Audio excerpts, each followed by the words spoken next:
The Cincinnati Bengals have a new head coach, sort of. They've got some new assistants, sort of. Kind of depends on the way you look at it. And obviously, there are a lot of feelings and there's a whirlwind of news now that the season is over for the Cincinnati Bengals. Usually, they remain pretty quiet this time of year because they keep their coaching staff intact. That's kind of been the case, and it kind of hasn't. This is the Orange and Black Insider Bengals podcast. I'm Anthony Cosenza. I'll be joined shortly by my co-host, Scott Schultze. We'll be talking about all of the coaching moves, non-moves, whatever you want to call it. I want to hear from all of you guys. I know Scott does as well, about your thoughts on the hiring or rehiring of Marvin Lewis, retaining some of his top assistants, as well as potentially some top assistants leaving. And we'll talk about all of that. And then we'll talk about what is the future for Andy Dalton now that Lewis is back.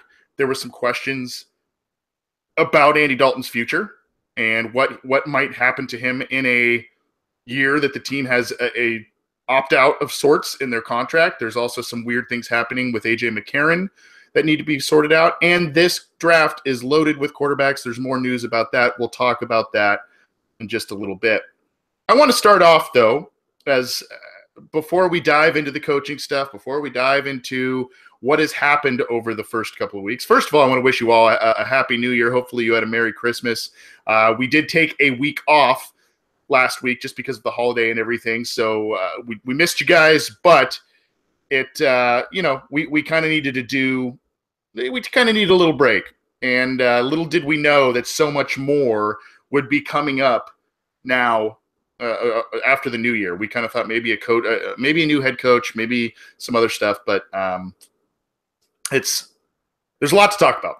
I do want to say this: the Bengals finished the year strong, regardless of if it being a wasted year. They ended the season with 2 quality wins, knocking out 2 teams that were headed to the playoffs, and I'll ask Scott a little bit about how much that played into the coaching hire. But for those that didn't know, Buffalo, the Bills made the playoffs because of the Bengals beating the Ravens, and Buffalo has been they haven't been to the postseason in like 17 years.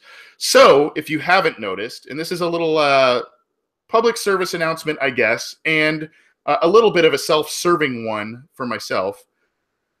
The Bills fans and Bills players and all of that have donated massive amounts of money to Andy Dalton because of his comeback win. Now, obviously, kind of stinks that other people want to donate to a charitable foundation because of a win, but it's become a really cool story. So I want to urge you guys that if you have a cause finding worthwhile, if I know it's hard to say, hey, give money to a Bengals player's cause because some of you might be very upset with the direction of the team right now, understandable, but if you find a cause that you're passionate about, or if you want to get involved in some of these charities that the Bengals players are in locally, if you live in Cincinnati, I am heading up one. For those of you who have tuned into this program, unfortunately, I lost my sister a couple of months ago in a very shocking and sudden way.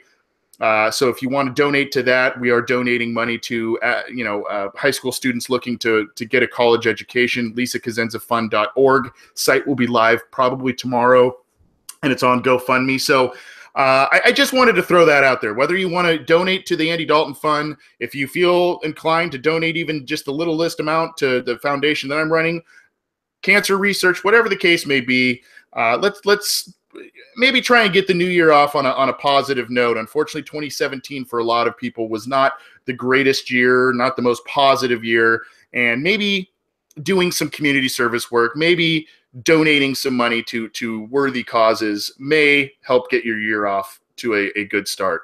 Just a thought, food for thought. I don't want to tell you what to do. I don't want to tell you to preach, but, just throwing it out there.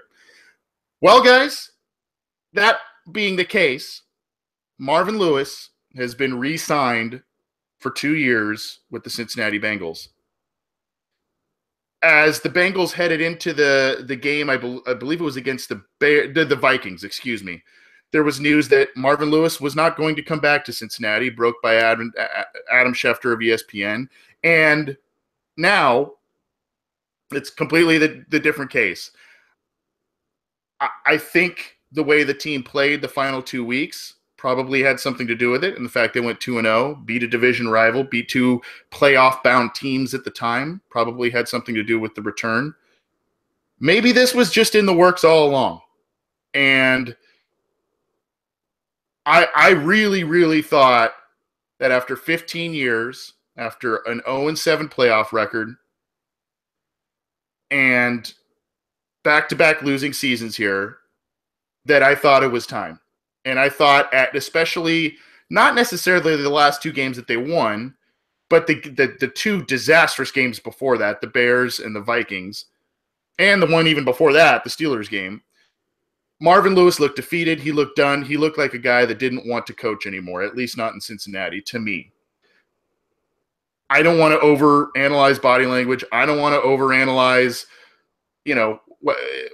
I don't know the man personally. I've met him a couple of times. Nice man. Done a lot of good things for the Bengals overall, but I don't know him personally, so I don't know what his headspace was, but he seems to be re-energized now that he's got this contract. If you listen to his press conference, if you read some of the stuff either through CincyJungle.com, the Cincinnati Enquirer, Bengals.com, if you read any of the stuff that he had come out and said on the press conference today, you would see that he's re-energized. Marvin Lewis is the most polarizing Bengals figure that I can remember. And I've been a fan of the Cincinnati Bengals since I was 6 years old. I try and be as objective as possible because I write for them. I do this show. And, obviously there's the entire spin is, we're fans that do this show and we're fans that write about them on Cincy Jungle, but we try and be objective. But to me, he is the most polarizing figure I think the Bengals have ever employed. And, there are players that are absolutely hated. There are coaches that are hated. There are people that have indifferent attitudes. Obviously some players that left after doing so many great things for Cincinnati, left on a sour note. People have some bad feelings about that. Marvin Lewis is a guy that, because he is a nice man, because he's done a lot in the city of Cincinnati with his foundation and everything, and because he has brought the Bengals out of the doldrums of the 1990s, so many people have these nostalgic feelings about him. And I do as well. I remember 2003 when the Bengals almost made the playoffs. I remember 2005 when that was the most fun year, other than being a little kid watching the 1988 Super Bowl. That was the most fun year I in a long time. I remember 2009 when they were picked to not be very good and they were on Hard Knocks, and that was a heck of a fun year. I remember 2011 through 2015. 2011, Mike Florio and others, I specifically remember, picked the Bengals to go winless in 2011. The Bengals went 9-7 and made it to the playoffs. I also, as I just said, I remember the playoff losses. I remember the absolute domination of the Bengals under Marvin Lewis in second halves of games that they were either well ahead or very important games that they needed to win. And they needed to come out in the second half and I hate to use a Marvinism, but do better. Point blank. Now we're looking at some changes on the staff, but we're also looking at some guys being brought back from last year. What changes to remedy these issues? Okay. We know Marvin Lewis will make this team competitive. We know this roster does have talent, even though they have some injuries and there were some holes that were exposed the last 2 years. We know this team has talent. There's no doubt. What though, when you keep Marvin Lewis, you keep Darren Simmons for special teams, you keep Bill Lazor as offensive coordinator, and you keep, and there's others that I like that they kept, but I guess I look really at Marvin Lewis and Bill Lazor, and I sit here and I say, well, I don't know if you're keeping two coaches that headed up two of the critical areas that failed in 2017. I don't know how that changes in 2018 and 2019 as Marvin Lewis goes on. You kept your most important coach. You kept your head coach. And under this head coach, there have been massive successes and there have been even more massive failures. And I saw already in the YouTube chat, and thank you for bringing them in. But Aaron Siegel, I feel numb. I don't care about the draft, free agency, anything. I have no excitement for next season. Chris Berrien, they had one job after the Ravens game, hire a new damn coach, and they can't even get that right. I saw one earlier, I believe it was from Bass Hunter, saying I need to tear into Mike Brown, and that's an easy target as well. And I think we know at this point that Mike Brown does what is safe. And safe isn't always a bad thing. If the devil you know and the devil you don't, right? I mean, the Bengals could have gone out and hired a Josh McDaniels, a Pat Shurmur, a whoever, all of the names that not only became available on Black Monday, but the names that have been kicked around over the past handful of months. They could have grabbed those guys. Pat Shurmur could have had, a season similar to what he had when he was with Cleveland, a terrible one. The Bengals could have, Josh McDaniels could have got him out to a hot start like he did with the Broncos in his season there, and they ended up 6-10. So, that's Mike Brown's rationale, whether you like it or not. I don't particularly like it. I guess I understand it, but I don't particularly like it. But Mike Brown, you have to know, Mike Brown plays it safe. He also plays it convenient. If it's convenient for him, Mike Brown plays to loyalty, to a fault. His father did the same. And that's why we have what we have here with Marvin Lewis returning to the Bengals. I think I am joined now by Scott Schultze. Scott, how are you doing, my friend? Frigid. I'm almost joined.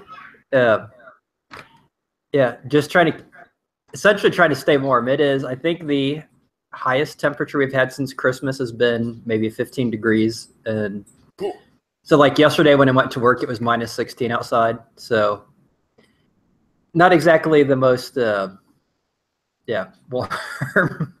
That's chilly. Did you have a good holiday, my friend?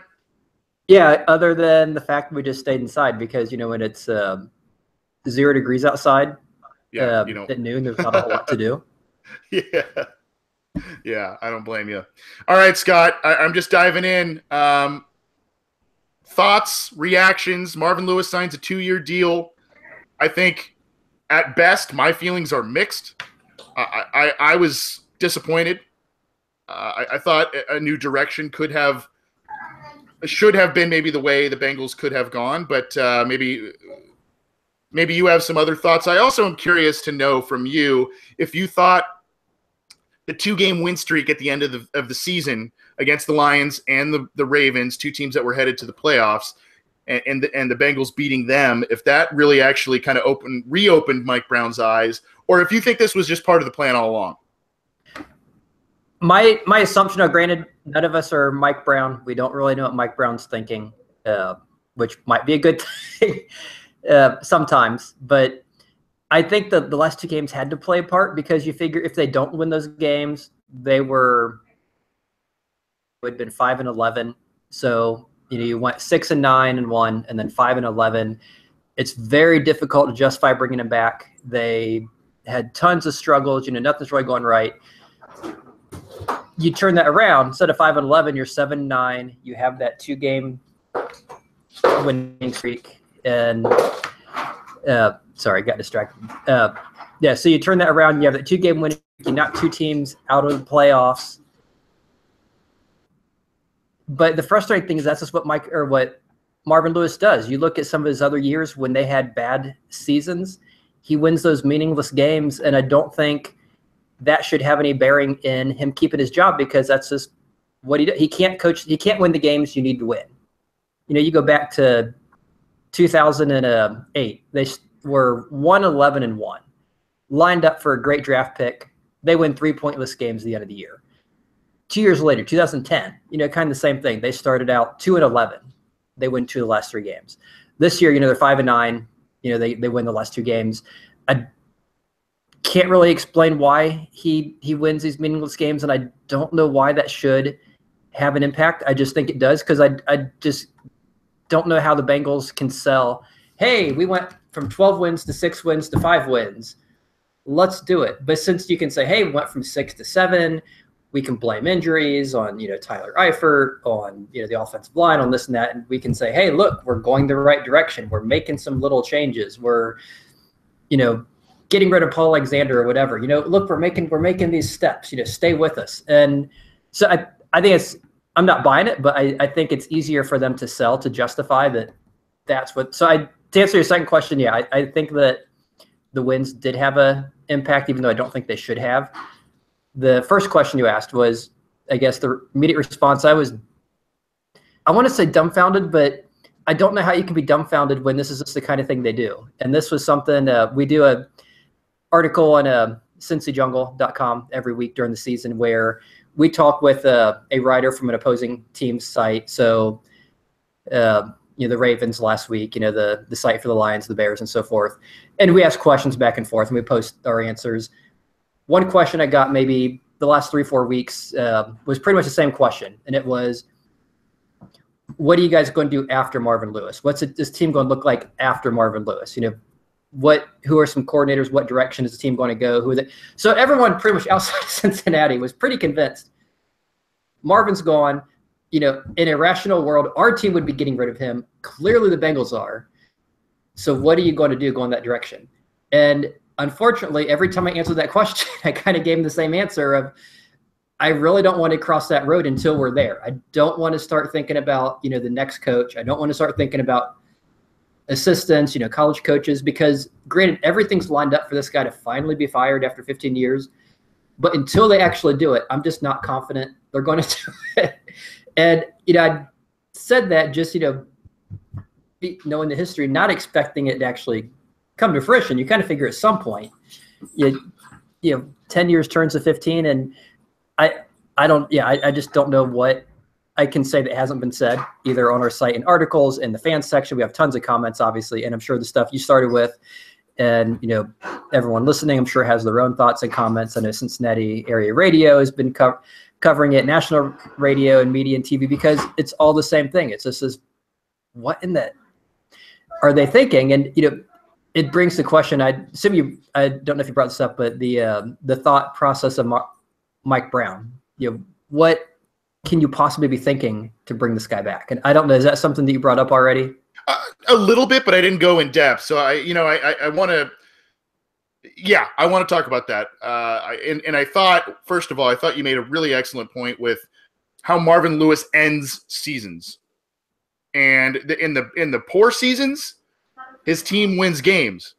In the good seasons, at the end of the season, they don't win the games, and they've lost either, whether it's by sitting guys, choking. I can remember 2003, they just needed to beat the Browns. They lost. 2006, they needed to win one game of the final 3 or 4. They lost like all of them.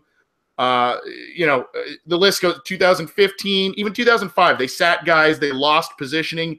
Then they had to play the Steelers. We all know how that played out. So I don't. That's one thing I really think should be an underlying focus, is how this team ends games and how they end seasons under Marvin Lewis. And that's something that's very concerning to me. Now, I mentioned, you asked me about Mike Brown. Before you got on here, really, I think we know, if you've been a fan of the Bengals at any point or any extended period of time, you would know Mike Brown likes to play it safe. He likes to play it conservative. He likes to stick with what he knows, and he likes to put his hand in the pot, and he likes to have say on certain decisions. I'm seeing some rumblings in our YouTube chat that John Ross was a Brown pick. Marvin Lewis wanted Reuben Foster. Who knows if that's actually accurate? But I guess I wish this move had come with additional moves, if that answers your question. Maybe Marvin gets a little bit more control, but they need additional inside hires, GMs, scouts. That would make me a bit more comfortable with Marvin Lewis coming back if he had beefed up the rest. Now, maybe that's coming. I highly doubt it, but maybe that's coming. And, I think we know Mike Brown's some of his MO, right? I mean, yeah, I think to your point about what to do, I think the defensive coordinator hire will tell us a lot as far as the direction. It was nice to see Paul Alexander finally relieved, as much as that offensive line's kind of been turned from good to bad to worse. And there were obviously some of our position coaches I think could have been let go.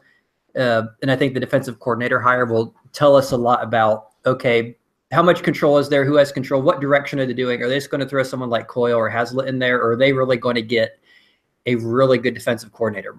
Someone that probably may have been a really good one, became a head coach and is now available as a coordinator, or maybe some top college guy, or do what they did. Yeah, when they brought John Gruden on the offensive side, he came, I think, from the Arena League, but he was a very good player that was kind of under the radar. And when they brought him in, did well, became a head coach, for the Redskins. So are they going to do something like that? So I think the defensive coordinator hire will tell us how much of a change they're really looking at. To me, Mike Brown reminds me of the guy who is overweight and wants to lose some weight. And I'm not saying that because he's heavier, but I'm just saying, that mindset, the guy, it's like, yeah, I'm 300 pounds, when I was younger, and in high school, I was 150. I'd like to get back down to, I don't like being 300 anymore. I want to be 150, 200. That'd be kind of nice. And so you ask me, okay, so what are you doing about it? Well, I go walking once every couple of weeks, for a few minutes. I drink, diet ice cream instead of regular, I don't know, first, whatever, low cal ice cream, little things, but not really a whole lot. And then you see him a month later, a year later, hey, I'd still like to lose. Would you like to if you ask him if he'd like to win a championship, of course he's going to say yes. I mean, no one wants to say, I don't want to win. I have no interest. I mean, clearly every owner wants to win. The question is, well, how committed are you? I mean, there's the guy who, Mike Brown's the guy, oh yeah, whatever's easy and convenient, doesn't cost me any money. Now you could go to the extreme, someone like the Browns, who are constantly changing gears and not getting anything done. They're the ones that see the ab lounge and the treadmill and the gazelle and all the stuff on the infomercials. They buy it, it shows up a month later, it sits in the box for a couple of weeks, they assemble it, use it once or twice, it goes in the garage, and then it goes to their garage. But at least they're trying something. No, they're not getting anything, but at least they're trying. Mike Brown's kind of like the guys, I'd like to, it'd be nice to, I just don't want to do the things I need to do to get it done. And that's the thing that's very frustrating for fans, because fans, at some point we want to see that happen. And it's just so frustrating to see someone who is not making that happen, who doesn't seem to be willing to make that happen. Right. And, we could talk about, Marvin Lewis, I think I compiled his AFC North record since joining the Bengals. He's 2 games over 500 and awful against Pittsburgh. And I think maybe, people are asking, we can conjecture all you want. I've met Mike Brown. He's a nice elderly man.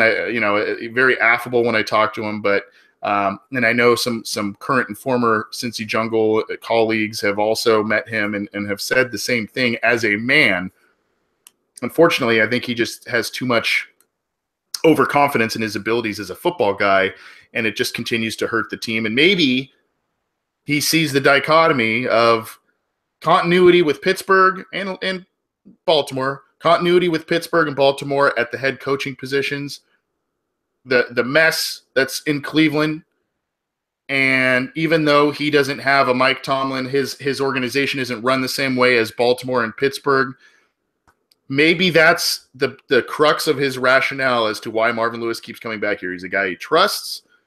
Clearly, he's trusting him for 17 years. So he trusts him in various capacities, and they have a good working relationship. So,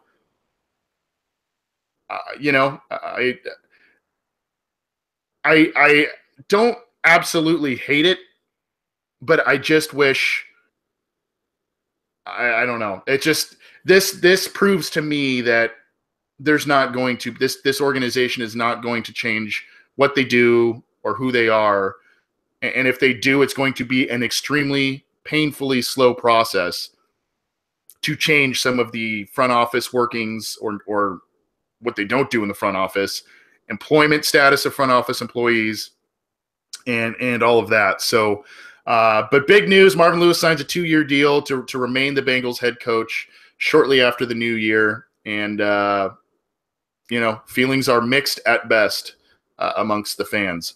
You can get in touch with us and let us know your feelings about Marvin Lewis returning to the Bengals. You can get in touch with us via email, theobinsider@gmail.com. We're also on Twitter @BengalsOBI.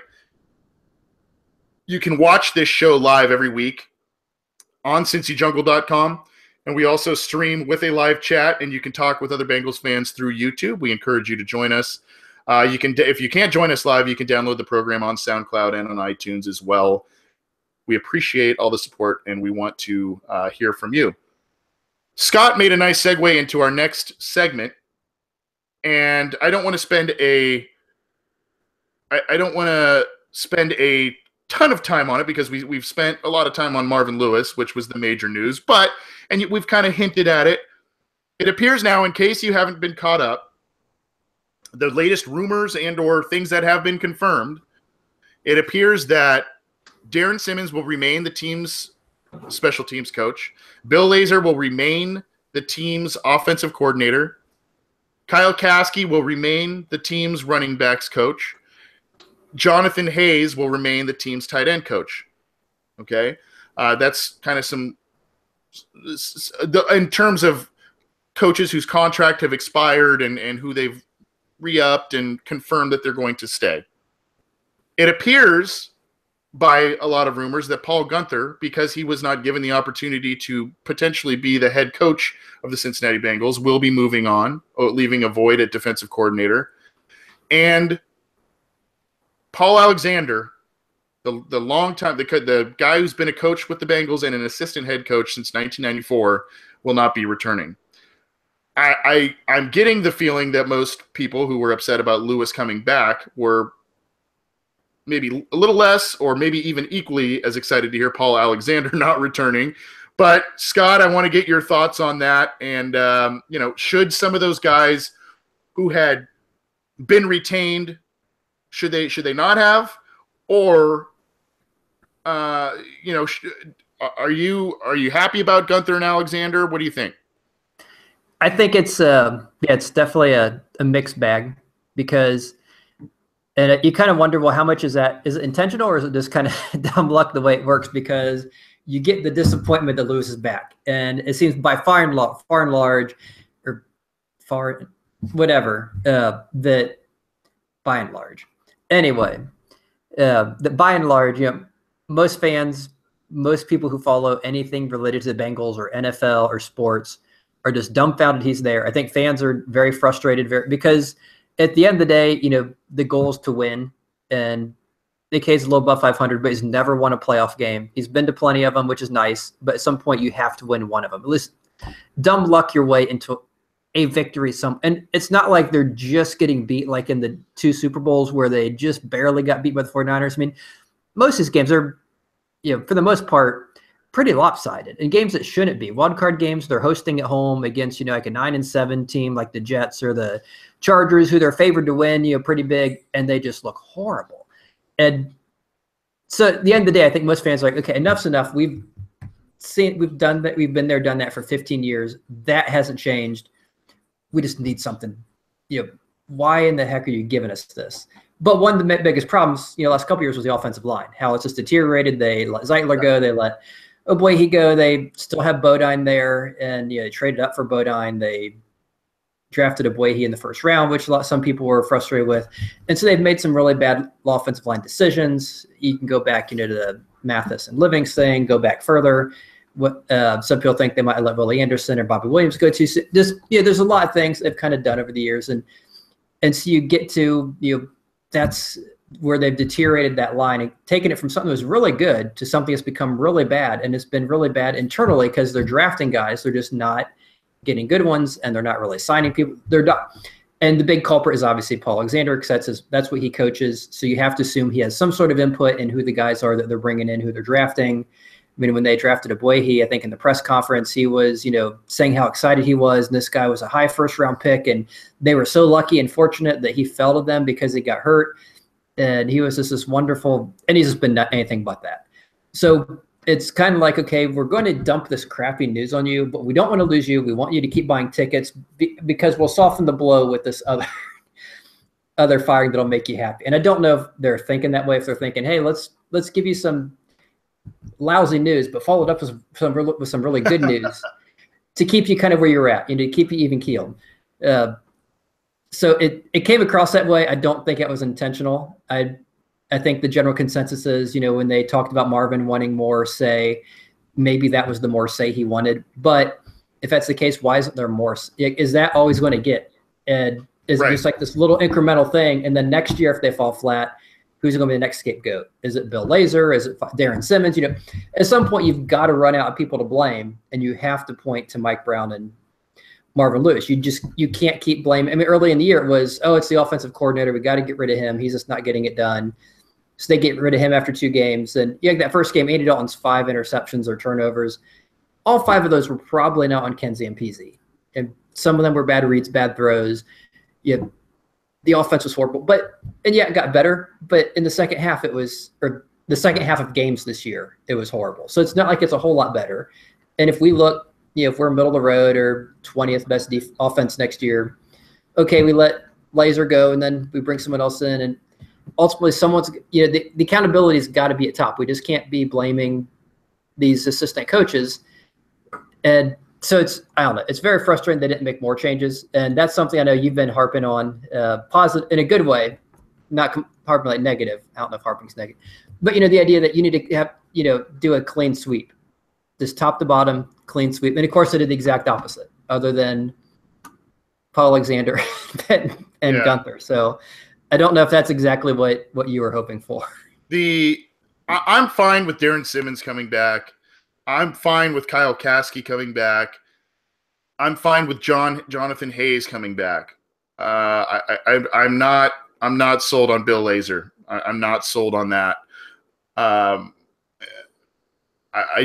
That team could not run the football last year. Again, that also points to Paul Alexander.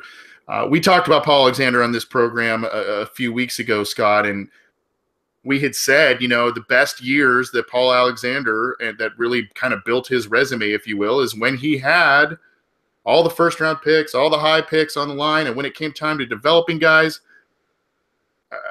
that were either lower picks or if they were high picks and were raw and needed the developmental wasn't there. They had to be essentially pro-ready day one in order for that line to work. I mean, you saw 2005 through 2002 through 2007 or something. You had Levi Jones, you had Willie Anderson, you had Eric Steinbach, you had Rich, all these guys that were very good players, and it kind of made life easy for Paul Alexander. All of a sudden he kind of gets some lesser talent. The Bengals don't do what they need to do in free agency, and you kind of see what's happening there. What are we've talked a lot about Alexander. I think that's obviously, I think most people would say, yeah, time to go. He's got a good resume, but time to go. Time to start fresh there at least. What about Paul Gunther? I saw, if you look at Cincy Jungle, Josh Kirkendall put out a pretty nice, I think it was Josh, maybe it was somebody else, but they looked at some defensive stats under Paul Gunther, and there are some things that were really good and some things that were really bad. And obviously his unit has been decimated by injury, but it's not what it was under Mike Zimmer. I mean, let's just call that what it is. And I just kind of expected more from that defense, particularly against the run this year. They were atrocious against the run. So again, kind of mixed feelings. I don't mind seeing him go personally. What about you? Let me try this again. I'm kind of middle of the road with him, where if they kept him, might have been okay. If they got rid of him, might have been okay. If you look at a lot of the different stats, points against, yards against, like and DVOA and some of his other whatever advanced statistics. He's kind of generally a middle of the road kind of guy. And very interestingly, his best year defensively was 2015 when the offense was fantastic, and his two worst years were the last couple where the offense was horrible. And I think that's one thing that plays really well. That kind of illustrates that offense and defense kind of go hand in hand. Kind of like in baseball, the guys who win the Gold Gloves are generally the guys who are good hitters because those are the guys that writers know about. And same thing like on defense. If your offense is doing well, that inherently makes your defense better, even if you have the same coaches in the same unit. Because in 2015, when they were jumping out in these big leads, they were scoring early, scoring often. The other team had to play catch up. They had to play many more passing downs to try to, and that let the Bengals, run that nickel they ran all the time. That let them, go after the quarterback. They didn't have to worry too much about the running game. And so it really limited what the opposing teams were doing offensively. And that really helps your defense if you can dictate what the offense is going to do. And so you saw the result. They finished second in scoring defense that year. Just had a great year, lots of sacks, everything went right. Okay, go to last year, 2016, total opposite. And even this year, the offense is horrible. They don't win time of possession. They can't keep the ball. They're punting it constantly. They're turning it over. They can't score in the second half. So what happens is the other team gets a lead. The Bengals can't catch up. So the other team is constantly running the clock, milking the clock. They can do whatever they want to do offensively because they aren't being forced into a particular style of gameplay. So your defense correspondingly is much harder because they're on the field more often and they don't get the same, basically the same type of plays to limit the opposing team to.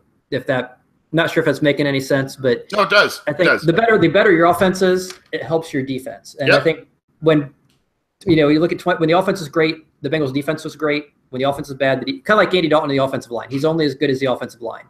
So Paul Guenther, he doesn't seem to be a guy who's going to be able to have a great defense on its own that's going to stand on its own merits. I think it's got to be a product of things like great field position, great offense, things that help him do that. So that being said, he's kind of like a Marvin Lewis guy. Yeah, he's middle of the road. He's decent. You could do worse.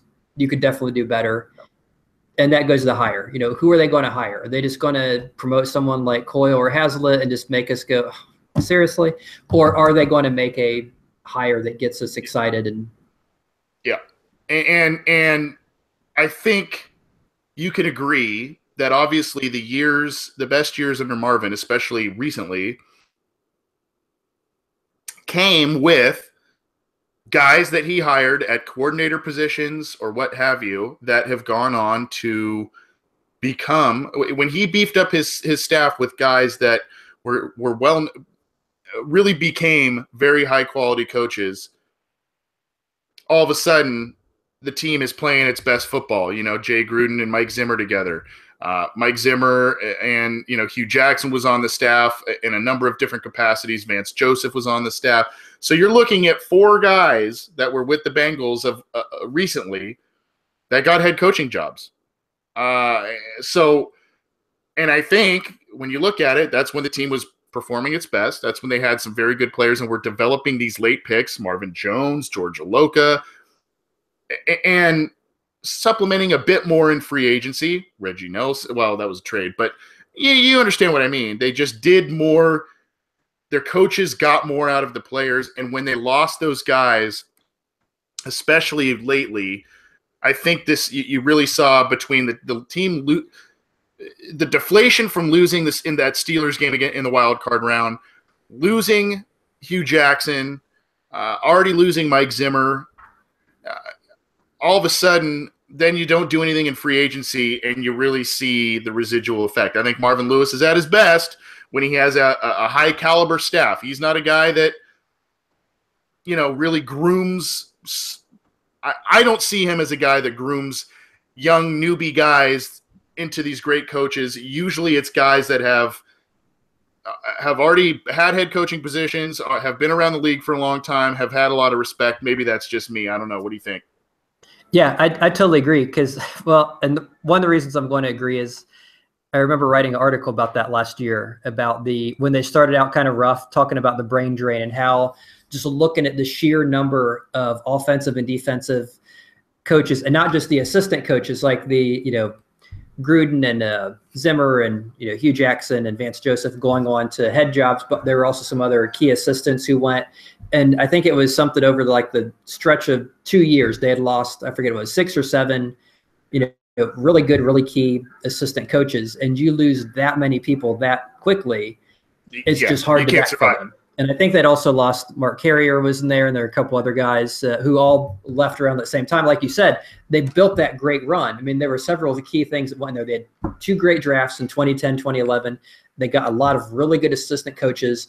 You combine that, you have a good roster, good coaches. You put that all together. They had a run of 5 straight years that were really good. After that, all those assistant coaches are pretty much gone, the good ones. And then a lot of your better players, you kept some of them on second contracts. The rest disappeared, whether it be Zeitler and Whitworth and, Reggie Nelson. He wasn't drafted, but still, guys like him, guys like Marvin Jones, you saw those guys walk away. So you've seen that fall, and now you've got to rebuild that. And the frustrating thing is you have to rebuild that while your better players from 2010, 2011 are approaching, 30 years old. Dunlap, Atkins, those guys aren't getting any younger. So you've got to be a little more proactive, and you just can't say, oh, we'll just draft, because, okay, you throw in these 22-year-olds with these 30-year-olds, you've got to be able to bridge that gap with some free agents. You've got to be able to get those assistant coaches in there, the ones, and that was the thing that's kind of frustrating with them keeping as many as they did, because you're not able to bring in those good outside hires, those, the Vance Joseph, the Mike Zimmers, the guys who, came in and just really helped change this team into one that was winning every year. And it's hard to do that if you don't have the openings to bring those guys in. Right. Yep. Great point. You are also the king of the segue tonight, my friend, because you mentioned Andy Dalton. And no offseason, especially a non-playoff one for the Bengals, would be complete without an Andy Dalton discussion. So Bill Lazor's back. Marvin Lewis is back. I think we all, as we sit here today, Andy Dalton's the guy in 2018. But to me, there's just some underlying things that could make this offseason pretty interesting. Back-to-back losing seasons, granted, not his fault, not all his fault. You have now the A.J. McCarron situation, which is very interesting, whether he becomes a restricted free agent or an unrestricted free agent. If he becomes an unrestricted free agent, the Bengals kind of shot themselves in the foot with that whole thing, but whatever. There's that situation. Then there's the situation of a number of quarterbacks coming out in the NFL draft, and the Bengals, I believe, are slated to pick 12th. So with Josh Rosen, Sam Darnold declared today, so that's kind of a little bit of breaking news shortly before the show of USC. Josh Allen of Wyoming. There's potentially Lamar Jackson. There's a lot of guys, and then Baker Mayfield, of course, which a lot of Bengals fans would like. Is part of the rebuild, or is part of one of the concessions or whatever? Do you think Andy Dalton is involved in that, or is 2018 a bridge year where maybe they do draft a guy and they groom him behind Andy? Or are they just going to beef up around him like they have not done the past 2 off seasons and ride with him? That was probably one of the reasons I was most excited about a new coach, because generally one of the first things coaches do is bring in their own quarterback. So the thought was, hey, if we get this new coach, you're probably more likely to get a new quarterback. And as you mentioned, there's so many supposedly in this draft this year. And until they do things like pro days and senior bowls and combines and all that stuff, we really don't know where they're going to shake out. I think about this time 2 years ago, Carson Wentz wasn't really on a radar, and then he kind of came up out of nowhere. Opinions were mixed on Jared Goff until later in the draft process, and it's kind of the same thing last year with the guys that how they were going to rank. Mahomes kind of was a late riser, and some of his other folks. So it's really hard to know today. But regardless, it does seem like there's going to be a number of them who would be considered first, second round picks. Whether in 4 months we think they're all franchise guys, or whether we think they're all just solid Andy Dalton types, remains to be seen. But the interesting thing is, I think that they do have to make some sort of decision. Personally, I'd love to see him draft a guy, put that guy in there, do something with McCarron. You have to trade him, or he's not staying. Either he's leaving as a free agent, or he's leaving this year or next year, some point. There's no reason to keep him around. You can't drag him around forever. And that was the other thing too, is, okay, now you have Lewis. So that pretty much implies Dalton staying. Lewis has said over and over and over again, Dalton's my starter, McCarron's our backup, and that doesn't seem to be changing, unfortunately, because at some point you'd like to see something else happen, but since it isn't, since you pretty much are locked in, Lewis and Dalton are kind of attached to the hip, so you're going to have Dalton as your starter. I'd be very surprised to see that change. You never know, but I'd be really surprised to see that change, and I'd be really surprised to see him draft a quarterback. I'd like to see him do it, especially if there's that many good ones there and one of them falls. I think I'd argue the single most important position on a NFL team is the quarterback. If you can get elite quarterback. Now, if you decide none of them are elite, then if they're just Dalton level, okay, then screw it. There's no reason to reach for one in the first round. But if you determine that, hey, Lamar Jackson, Darnold, Rosen, whoever, we think these 2 or 3 guys are elite and one of them's still there, you absolutely have to take that, because you can look at, what have guys like Luck and Peyton Manning done for the Colts? When they, when the Colts didn't have one of them, they're just horrible. When they do, they're a totally different team. Aaron Rodgers this year, and I think back in 2009 when he was hurt, their win-loss record winning with and without him is totally different. The Packers just aren't a good team. You throw Aaron Rodgers on there, and all of a sudden they're a great team. You look at, what Peyton Manning did when he went to Denver. They were a decent team. He got there. They're great. Now they're back to being mediocre again. And you see that with Drew Brees when, the years in New Orleans before him and then after him. And here's some examples of how that elite quarterback totally changes that team. And so if he's there, you have to, I'll be on that door. You have to take him regardless of who you have. Now, if you don't think anyone elite, then okay. Yeah. So interesting stuff. Carson Palmer played 8 years in Cincinnati. Andy Dalton's entering his 8th year. Neither of them won playoff games. Now, you got to give the team credit, and you got to maybe give Marvin Lewis credit. I mean, after what happened in the decade plus after Boomer Esiason, they figured out continuity and productive continuity at quarterback. Now, it didn't add any postseason wins, but essentially they've basically played. John Kitna was 1 year. Carson Palmer started the other 7. Ryan Fitzpatrick took over one of those years from Carson Palmer after he got hurt in a couple of games into that season, that 2008 season, and then Andy Dalton essentially. So, I mean, they've had a pretty solid run of continuity at quarterback under Marvin Lewis. You got to like that. But here's the thing to me, and this plays into, we can kind of make this about Andy Dalton's future, but I also want to make it a little bit about that series we've done about how to fix the Bengals. You got to decide one way or the other. You either need to, at this point, we know who Andy Dalton is. At his best, he's solid to pretty good. I mean, there's the 2015 season and the 2013 season where there was a lot of nice games in there, but at best, he's pretty good. I think the team has let him down specifically on the offensive line and other areas like wide receiver because of free agency attrition the past couple of years. They need to make a concerted decision. On one hand, it's either stick with Andy Dalton, absolutely beef up the offensive line this offseason, maybe get him another receiving tight end threat, re-sign Eifert, whatever that looks like, but surround him with a lot of offensive talent, particularly on the offensive line, to help him out.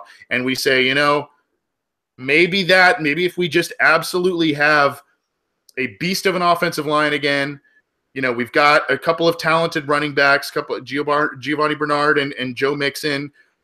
You've got AJ Green still. You've got John Ross waiting in the wings. Maybe then you say that's the formula to move on to and through the postseason. The other thing, and it plays to your point, Scott, and this is the way I think, unfortunately, this is going to have to happen because of who they brought back at head coach, who they brought back at offensive coordinator. You are going to need to find, and this is a decision they will have to make, a transcendent type of talent at quarterback. And you will need to find a quarterback, like you said, that could potentially outplay and overcome the shortcomings of the organization, the shortcomings of the coaching staff. And this draft has a lot of guys. Now, everybody has their guy in the quarterback spot.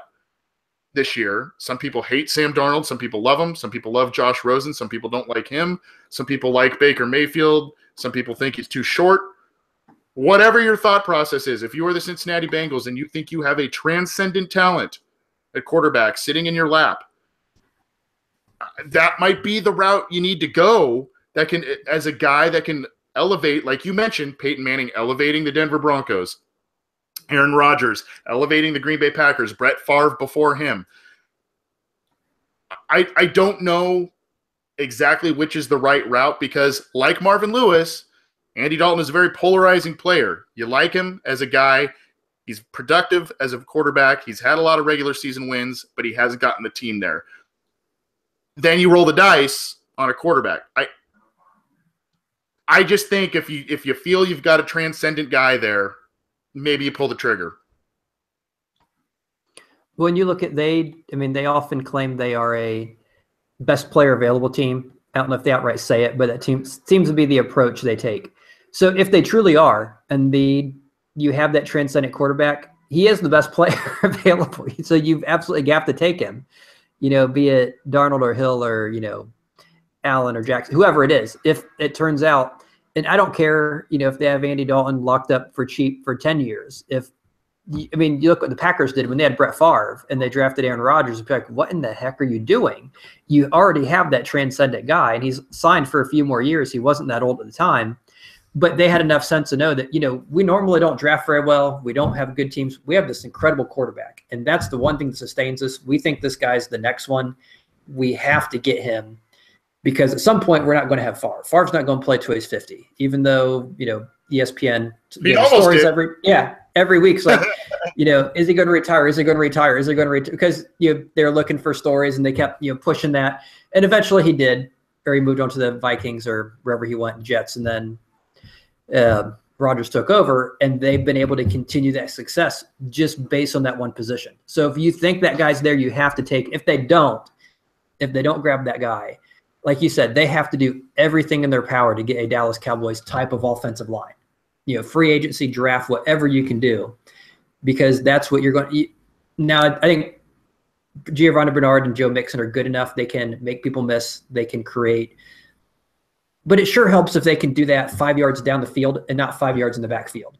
That's a big difference if you're, dodging guys to go, make a gain from 5 yards to 10 yards instead of dodging guys just to get to the line of scrimmage. So if you can do that, and if you can give Andy Dalton time, because he's, I think fans have probably grown sick and tired of seeing him just chuck the ball out of bounds whenever he gets any sort of pressure. Yeah.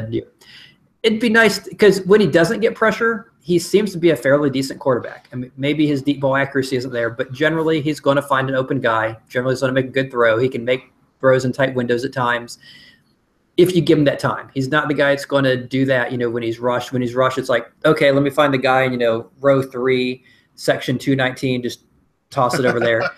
But when he has the time, he generally is a solid quarterback. And so if you can give him any sort of pass protection, and so they have to decide, because you can't do both. You can't use the first round pick and all your free agency money on both. So it's either you're going to build the line like crazy, stick with what you have otherwise, or you go with that next, that guy that's going to be the next, what they wanted Carson Palmer to be.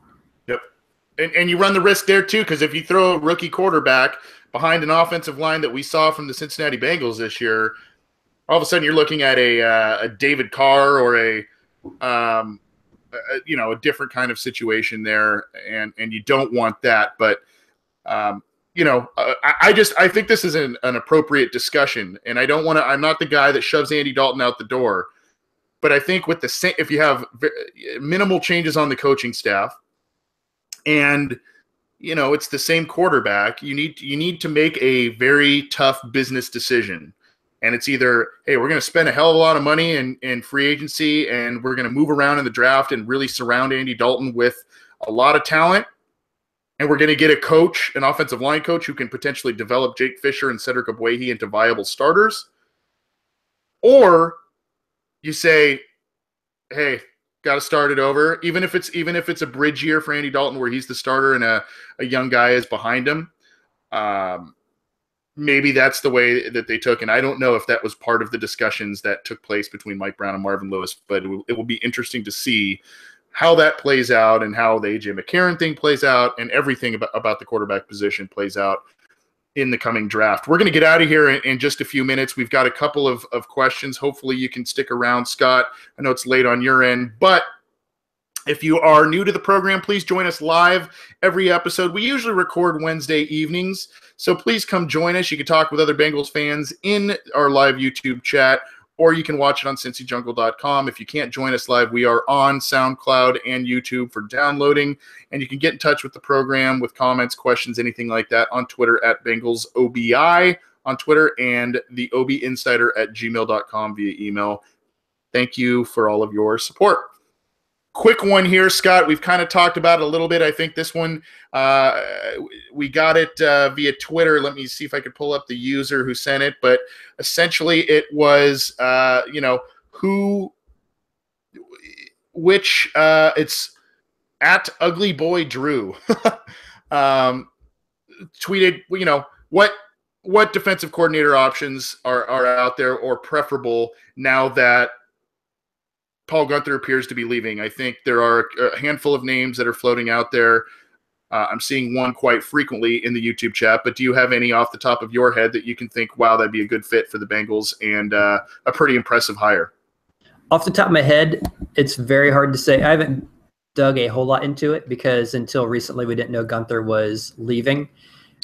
One name that came up on the Cincy Jungle site was Jack Del Rio as a possibility. He's someone I actually like. I would not trust him to draft for anything. I would keep him as far away from the draft room as I could.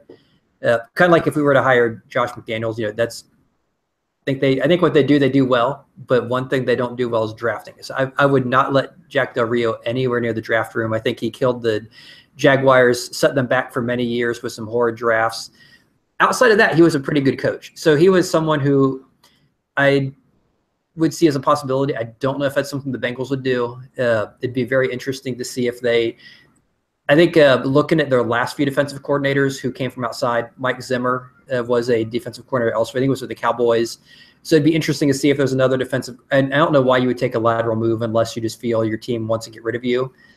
So without digging too deep, I'm not too sure. So just to throw a name out, I'm just going to throw out Jack Del Rio because he was a popular name on Cincy Jungle last couple days. Yeah, Jack Del Rio is one that I've seen a lot of on Cincy Jungle and in the YouTube chat. My worry is I think, when he was defensive coordinator in Denver recently before he got the job in Oakland, and even sometimes in Oakland, there was some more 3-4 looks, with Khalil Mack kind of playing more of a tweener edge rusher role. So I just worry about fit a little bit there. But I know he's got a great relationship with Marvin Lewis. Jack Del Rio's been a pretty solid NFL coach throughout his career, even though he hasn't won the big games. He's been a solid coach, a solid defensive coordinator. So that is a good name. I think there's another one that someone threw out. That was interesting. Gus Bradley, that could be an interesting one. I do not want the Bengals to promote from within with Jim Haslett. I think they need new blood there. That's just my thought. I think the Bengals need to move on and get a new guy in there. One other guy that has a good rapport with Marvin Lewis and has a defensive background and was just let go was John Fox. Fox is a guy who has built his reputation on defense and has had some very successful runs with teams, Denver Broncos, Carolina Panthers. But, again, hasn't won the big Super Bowl or anything like that, has had some tough years recently. But he and Marvin are really tight. They've done USO tours together, and they're good friends. So that could be another name to watch as well. I would like a big name guy like one of those three guys who have had even some head coaching experience in the NFL. And I think that brings a whole new level of, accountability and all of that. And, even if it's a short-term deal where those guys get hired for another head coaching job down the line, we're only talking about a 2-year deal with Lewis as of right now. Could change again down the road, but as of now, we're thinking short term. So I think the Bengals need to go outside and get a pretty big name. One other that I saw, I believe it was from Waldo. It was about what to do with Tyler Eifert. That's a great question. I think you throw a big contract in front of him, but the contract that you throw in front of him has to be heavily incentive-laden based on playing time, based on statistical performance. I think at this point, Tyler Kroft came up, and I believe he had 6 touchdowns this season in relief of Tyler Eifert. Eifert is who he is when he's healthy. He's a stud, but he can't stay healthy. Uzama, I'd like to see them. If Eifert goes, they need to add another tight end for sure, and not necessarily in the first round or anything like that, but probably second, third round. They need to start thinking about another tight end in this year's draft, or if there's a good veteran on the market, that could be another guy that could be a stopgap type of option. But I do think I would like to see Eifert re-signed or even franchise tagged, whatever the case may be. Franchise is a little tricky because you got to pay that guy a lot of money, and Eifert just can't stay healthy. So, this is a really hard thing. I think Tyler Eifert likes to play for the Bengals. I think there will be a lot of calls to him from other teams, and there's no doubt that when he's healthy and on the field, he's going to be a starter for the Bengals. That's not in question. It's just, what kind of contract would he be willing to accept from the Bengals? And you also have to understand, Eifert's undergone a lot of surgeries the last couple of off seasons as well. Back surgeries. A couple of years ago, he had an ankle deal. He had the dislocated elbow. And I mean, there's a lot of stuff that could linger. And that's something else the Bengals need to be aware of. But I would be happy with a contract that could potentially pay him a lot of money, top tight end type of money, but it has to be performance-based. Otherwise, the Bengals will handcuff themselves, and I think we'll get more and more frustrated with Eifert not being on the field if that's the case. He proved in a contract year he couldn't stay on the field again. So if you franchise tag him, isn't that kind of the same deal? I don't know, but I'd like to see him back with Cincinnati, but it has to be fair for both sides. And what that looks like, I'm not completely sure, but I think it needs to be a very, very heavily incentive-laden type of deal where he could potentially make a lot of money if he's out there on the field and producing. And if he's not, then, it is what it is. And I'm very interested to see the level of interest other teams would have in a guy like Eifert. And, there are a lot of teams who, quote unquote, win the month of March in terms of free agency. And maybe it's a team that already has a pretty viable tight end and they want to go after him and get another guy. And maybe even though he's kind of a 1A or a number 2 even on a team that wins a lot of games, maybe that's something that's appealing to him, where he's not taking the beating of being kind of the almost every down type of tight end that he is with the Bengals. I don't know. I do know the tight end is a very tough position on the body. Not only are you blocking and chipping big players on the defensive line, but obviously you are going across the middle, taking big hits and all of that. It's a position that's very important in football, and it's a position that does take a beating. So that's another important decision the Bengals need to make, and I think they need to tread lightly and wisely when they dole out a contract offer to Tyler Eifert. That's going to do it for us tonight, guys. We went a little while talking about the coaching situations. Obviously, that's kind of the majority of the questions, and I don't want to rehash a lot of those. But thank you all so much for tuning in live. Thank you all for your questions and comments. Again, you can get the program on SoundCloud and on iTunes. You can join us live on YouTube and at cincyjungle.com. for the program every episode. We'll still be coming at you this offseason. There's a lot to talk about before you know it. Free agency is around the corner, and then the draft. And especially as you get older, if you notice how fast time goes, that'll be coming around the corner before you know it. Again, Happy New Year to everybody. Thank you all so much for your support of this program. We greatly appreciate it. And I hope 2018 will be good to you and good to the Bengals. Thanks for tuning in. We'll see you next episode.